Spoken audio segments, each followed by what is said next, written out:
তুমি যদি মনে করো তোমার এই ডিজাইনিং স্কিল তোমাকে আজীবন বাঁচিয়ে রাখবে, তবে তুমি ভুল করছো। আগামী 2 বছরের মধ্যে গ্রাফিক ডিজাইনারদের ভ্যালু 0 হয়ে যাবে, অন্তত তাদের যারা নিজেকে পিক্সেল পুষার মনে করে।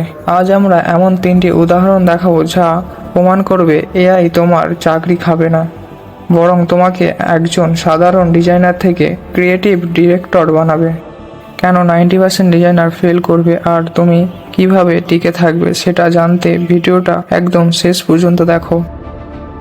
ধরো তুমি একটা লোগো বানাচ্ছ, তুমি মিড জার্নি বা অন্য কোনো এআইতে প্রম্পট দিলে সে তোমাকে 1 মিনিটে 100টা লোগো বানিয়ে দেবে। ক্লায়েন্ট নিজেও চাইলে সেটা করতে পারে। তাহলে তোমার দরকার কোথায়? তোমার কাজ হলো ওই 100 লোগোর মধ্য থেকে এমন একটি বেছে নেওয়া যা ওই কোম্পানির কালচার আর ইমোশনের সাথে মেলে। এআই লোগো বানাতে পারে কিন্তু ব্র্যান্ডের গল্প বলতে পারে না। মনে রেখো, তুমি এখন আর শুধু একজন লোগো মেকার নও, তুমি এখন একজন স্ট্র্যাটেজিস্ট। আগে একটা ই-কমার্স ব্র্যান্ডের জন্য 20টা আলাদা সাইজের অ্যাড ব্যানার বানাতে তোমার পুরো দিন চলে যেত।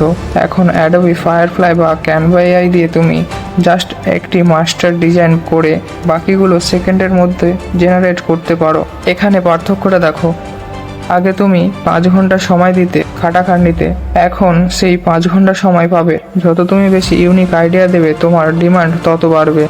আগে একটা ছবির ব্যাকগ্রাউন্ড থেকে কোনো অবজেক্টকে সরাতে বা আকাশ বা কোনো কিছুর কালার বদলাতে ঘন্টার পর ঘন্টা পেন টুল ঘষতে হতো। এখন ফটোশপ জেনারেটেড ফিল দিয়ে তুমি যা ভাবছো তাই লিখে দিলে কাজ হয়ে যাবে। আসল কথা হলো টুল তোমার কাজকে সহজ করে দিচ্ছে, কিন্তু কি করতে হবে সেই ক্রিয়েটিভিটি তোমার। ক্যামেরা আসার পর পেন্টাররা শেষ হয়ে যায়নি, বরং ফটোগ্রাফার নামে নতুন একটা ইন্ডাস্ট্রি তৈরি হয়েছে। এআইও ঠিক তেমন। সোজা কথা হলো আগামী দিনে মার্কেট থেকে সেই ডিজাইনাররা ভ্যানিশ হয়ে যাবে যারা শুধু টুল চালাতে জানে। টিকে থাকবে তারা যারা ডিজাইন সেন্স আর এআইকে একসাথে ব্লেন্ড করতে পারবে। ক্যালকুলেটর আসার পর অঙ্ক করা যেমন সহজ হয়েছে, এআই আসার পর ডিজাইনিং তেমন ফাস্ট হয়েছে। তুমি যদি নিজেকে আপডেট না করো তবে পিছিয়ে পড়বে। তাই ভয় না পেয়ে আজকেই এআইকে নিজের বেস্ট ফ্রেন্ড বানিয়ে নাও। তুমি কি মনে করো এআই আসার পর তোমার কাজের চাপ কমেছে নাকি বেড়েছে? কমেন্টে শেয়ার করো। আর যদি জানতে চাও কোন কোন এআই টুল একজন ডিজাইনারের অবশ্যই শেখা উচিত, তবে পরের ভিডিওর জন্য সাবস্ক্রাইব করে রাখো। দেখা হচ্ছে নেক্সট ভিডিওতে।